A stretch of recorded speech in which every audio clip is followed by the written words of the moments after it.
Yeah, the penultimate moment. The moment that sums everything up. You're literally told the story by one guy who sits there and tells you what happened. That's so Kevin Smith. You know what I'm saying? Like, most people would shoot it and show it to you and shit like that, but I'm like, let's just have John Goodman explain it. Because I can watch John Goodman read the fucking phone book, man.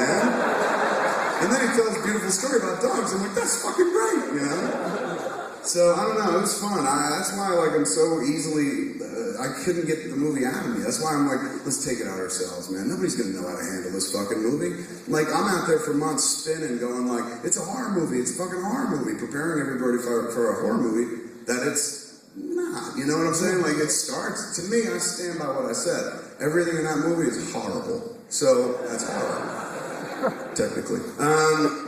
But most people want to argue, they're like, oh, no, it turns into an action movie. No, it's psychological thriller. No, it's this, it's black satire. And the truth is, it's a lot of fucking things. It has no genre. I worked at a video store for many years, you know, this is RST video and shit. And we had very easy to categorize action, comedy, horror, sci-fi, a very little music section, and then kids.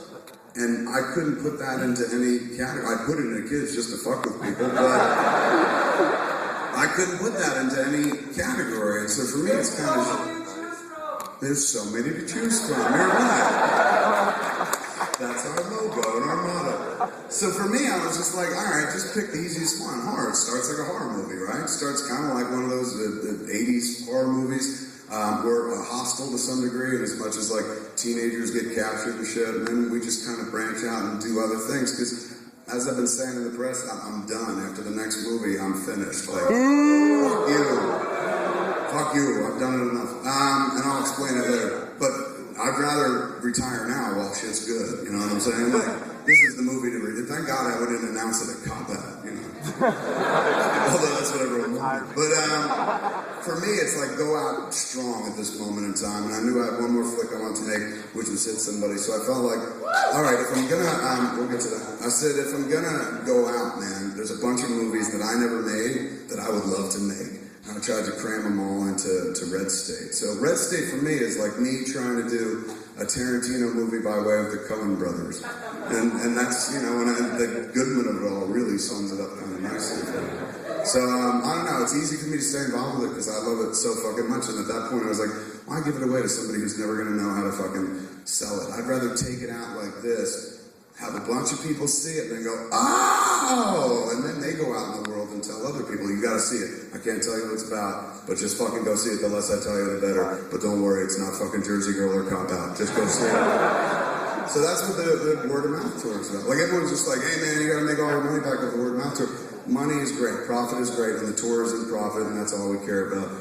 As much as like we didn't have to spend on the tour. Tour hasn't cost us a dime. But the most important part of the tour is this. Basically, everybody sees it, goes, oh shit, and goes out into the world, and good or bad. I'm not even saying go out there and fucking pump our shit up. It doesn't matter. If you're out there in the world talking about Red State, I guarantee you it's going to intrigue other people to go. I mean, I've been watching it happen for years with the other shit, without spending money on the marketing.